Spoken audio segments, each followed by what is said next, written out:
continuamos en Mesa Central. Mi compañero Víctor Hugo Michel publicó hoy una nota en el número más reciente de Bloomberg Business Week México sobre el fentanilo, una droga que está cambiando el negocio del narcotráfico. Para analizar el tema nos acompañan Jonathan Ruiz, Gonzalo Soto y precisamente Víctor Hugo Michel. Bienvenidos. Gracias, buenas tardes.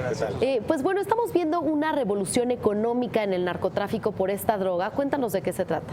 Bien, lo que presentamos el día de hoy en este ejemplar de Business Week, en el segundo ejemplar de Business Week, es una investigación en torno a esta nueva droga, el fentanilo, una droga que está tomando por asalto el mercado narcotráfico. ¿A qué me refiero? Es un derivado químico, un opiáceo, que ya tiene varias décadas de haber sido descubierto, pero que realmente en este momento está explotando en Estados Unidos, está siendo utilizado cada vez por más gente y está generando una oleada de muertes por sobredosis en ese país. Hasta ahí lo que podría ser una droga más que llega al mercado de Estados Unidos, el mercado más grande de consumo de narcóticos en el planeta. Pero el tema del fentanilo es el valor que genera. Estábamos haciendo un cálculo, Gonzalo, Jonathan, yo hicimos un cálculo muy interesante sobre cuánto genera un kilo de fentanilo. Ahí tenemos en la pantalla lo que puede generar un solo kilogramo de fentanilo. Te puede generar $20 millones. Con 1 millón de pastillas de 1 miligramo. Sí. Es histórico, es inédito, no hay una droga así que pueda generarte un nivel de rentabilidad tan alto, ni la cocaína, ni la heroína, mucho menos la marihuana, y esto es lo que va a cambiar o está cambiando la ecuación con los cárteles de la droga. Y con un costo de producción de $2,000. Bajísimo. ¿No? Yo creo que ese es el asunto, la rentabilidad que puedes obtener. Estamos hablando aquí de 1 kilo de fentanilo que podrías meter en una bolsa de arroz o un paquete de frijoles, digo, para tenerlo gráficamente. Imagínate tú que no quieres los 20 millones, sino que quieres meter paquetes, digamos, que te generen miles de dólares y los metes quizá en un sobre de sal o a lo mejor en un paquete del tamaño de unos cacahuates. Es decir, y ese paquete no te va a generar los 20 millones, pero quizá $50,000, quizá $100,000, y que se pueden meter de la manera más fácil a los Estados Unidos. Entonces, esa es la manera más gráfica con la cual podemos ver cómo va a cambiar el negocio del narcotráfico. Tienes un negocio súper rentable, donde inviertes muy poco, ganas mucho, es fácil de transportar, fácil de esconder, y esto está metiendo realmente en un verdadero aprieto, un verdadero reto a la administración actual del gobierno del presidente Peña Nieto y a la que venga. Y eso es justamente, bueno, yo quisiera tocar de la parte económica, quizá para el televidente no le cuesta trabajo entender cómo es que ese kilo se convierte en $20 millones. Y aquí una de las claves es la baja dosis que se necesita para potenciar otras drogas como la heroína o incluso sola. Mencionábamos que se pueden hacer hasta 1 millón de pastillas. ¿Y por qué? Bueno, porque solamente 1 miligramo se necesita para realmente generar un efecto muy fuerte en una persona. La DEA, la Agencia Antidrogas en Estados Unidos, calcula que una persona que todavía no ha generado una resistencia a los opiáceos, a la heroína, a otro tipo de medicamentos o de drogas, solamente necesitan 2 miligramos para matar a una persona. O sea, es que si lo pensáramos gráficamente, 2 miligramos es una pizca de sal. Claro. ¿Y cómo está el tema de la producción en México y en Estados Unidos? Es una preocupación obviamente bilateral, pero ¿dónde hay mayor producción? Aquí hay un tema muy interesante. Incluso la semana pasada ya está creciendo tanto el número de muertes por sobredosis en Estados Unidos que una comisión especial le recomendó al gobierno de Donald Trump, al presidente directamente, le entregaron un reporte pidiéndole declarar una emergencia económica y una emergencia en Estados Unidos, un estado de emergencia en Estados Unidos ante el número de muertes que hay. Es decir, están haciendo un cálculo incluso. Cada 3 semanas muere el mismo número de personas que murieron en los ataques del 11 de septiembre por sobredosis debido a la heroína y al fentanilo. ¿Dónde se está produciendo? Y esa es la parte interesante, porque antes con otras drogas como la cocaína, por ejemplo, los cárteles mexicanos tenían que negociar con las organizaciones colombianas o bolivianas o peruanas y trasladar toda esta cocaína desde Centroamérica por México y hasta Estados Unidos. En el caso del fentanilo, se está produciendo ya en México, se están reconvirtiendo los laboratorios de metanfetamina que ya había en este país, que son muchísimos, se están reconvirtiendo para producir el fentanilo. Buena parte del fentanilo que se consume en Estados Unidos viene de China y entra por México, pero ahora ya se está empezando a producir aquí en nuestro país, lo cual está generando muchísimo más ganancias a los cárteles mexicanos. Pero Víctor, además hay otro asunto. Es probable que muchos de quienes nos ven en este momento en la televisión o de quienes han leído el artículo, quizá ya recibieron dosis de fentanilo. El fentanilo finalmente sirve como analgésico en operaciones quirúrgicas, entonces no es una droga nueva. El tema es que se está usando como un acelerador de sensaciones, supongo yo, que produce la heroína o que magnifica las sensaciones, los efectos de la heroína, y es por eso que tiene tanta demanda en los Estados Unidos. Pero no es, o sea, es una droga que puedes encontrar en un hospital de la Ciudad de México y es legal. Entonces, he ahí la circunstancia de ver hasta dónde, qué cantidades son ilegales, vamos, tú puedes importar legalmente ciertas dosis de fentanilo, hay que legislar, supongo, y ahí tú podrás explicarnos, Víctor, para determinar si debe haber o no un máximo, digamos, de importaciones, por ejemplo, de fentanilo. Sí, ahí habría que ver incluso, tendríamos que poder determinar si el fentanilo que está siendo utilizado o importado aquí en México, hay que decirlo, lo traemos de varios laboratorios en Suiza, en otras partes, en Francia, en China, legalmente.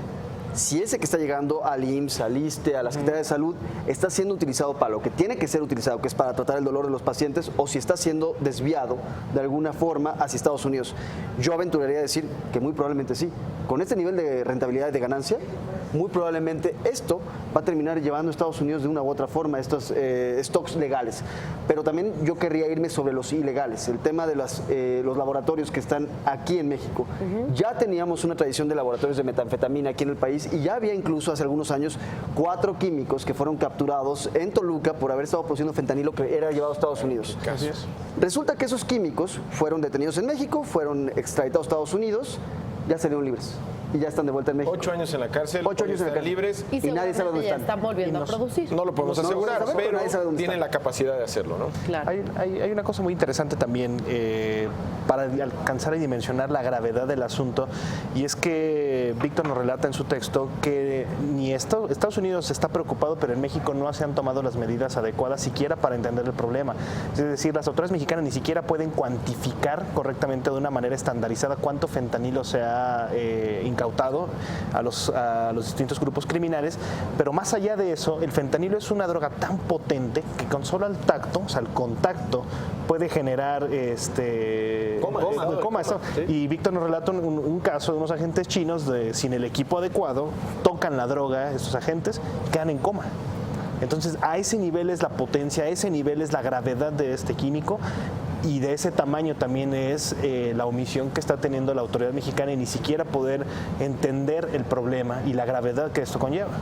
Entonces, digamos que en México ni siquiera se puede cuantificar de manera estandarizada el tamaño del problema. Tampoco se han hablado de medidas para pues evitar los efectos que podría traer esto. Entonces, no hay pues voluntad por parte del gobierno mexicano. Yo no diría, no sé si no haya voluntad, más bien me parece que lo está tomando por sorpresa. Exacto. Es un tema tan novedoso, tan nuevo, que el gobierno mexicano no estaba preparado.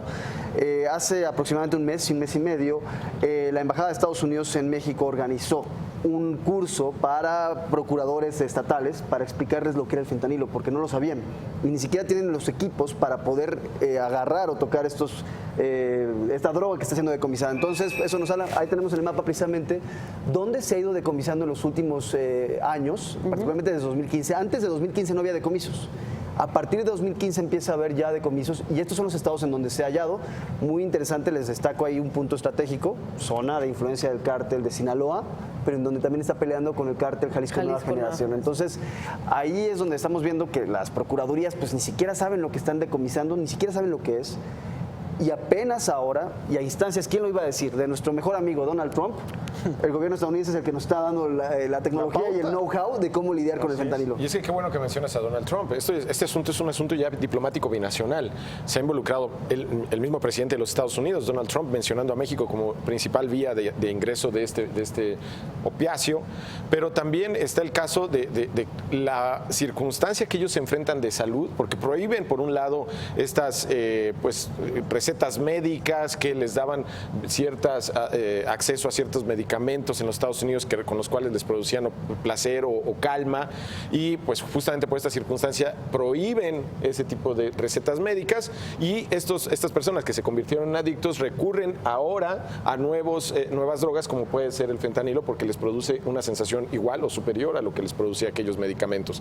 Entonces tienen a un buen número de personas determinados, quizá Víctor nos pueda especificar cuántos son, pero son miles de estadounidenses que son adictos a esos medicamentos y que hay que sacarlos de esa adicción, o de lo contrario van a estar pidiendo esta u otra droga antes de morir, porque seguramente estarán en riesgo de enfrentar la muerte en muchas circunstancias, ¿no? Y ante eso tienes a una circunstancia acá en México justamente de que no sabes cómo medirlo, porque imagínate, el punto es que encuentras 50 gramos de esto y es un dineral, o sea, estamos hablando de que si un kilo son 20 millones, pues 50 gramos, estás hablando de $1 millón. Y lo encuentras, insisto, en un paquete quizá que cabe en un celular. Entonces, ¿cómo medir eso? No son las pacas de marihuana que muy mediáticamente vas y quemabas en un campo abierto para mostrar cómo estabas destruyendo. Eso ni siquiera es mediático. El tamaño de las cosas es una miniatura, ¿no?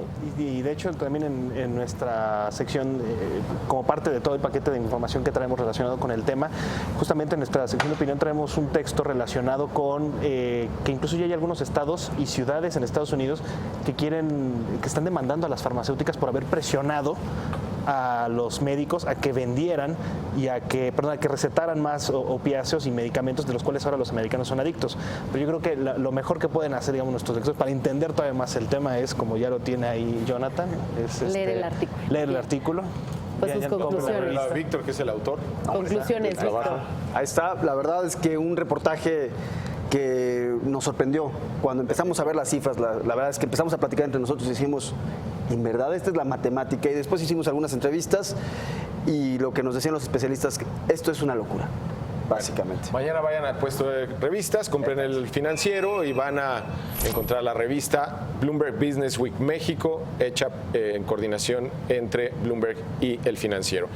Eso lo pueden encontrar. El negocio de una droga que, como decía en el reportaje, genera una ganancia como ningún otro producto legal o ilegal, incluso más que el iPhone, decían en el reportaje, ¿no? Bien, pues pueden encontrar este reportaje, como ya lo dijeron mis compañeros, en Bloomberg Business Week México en la última edición el día de mañana. Vamos a otro tema. Gracias, Víctor Hugo Michel, por acompañarnos. Vamos a otro tema porque el día de hoy Fitch Ratings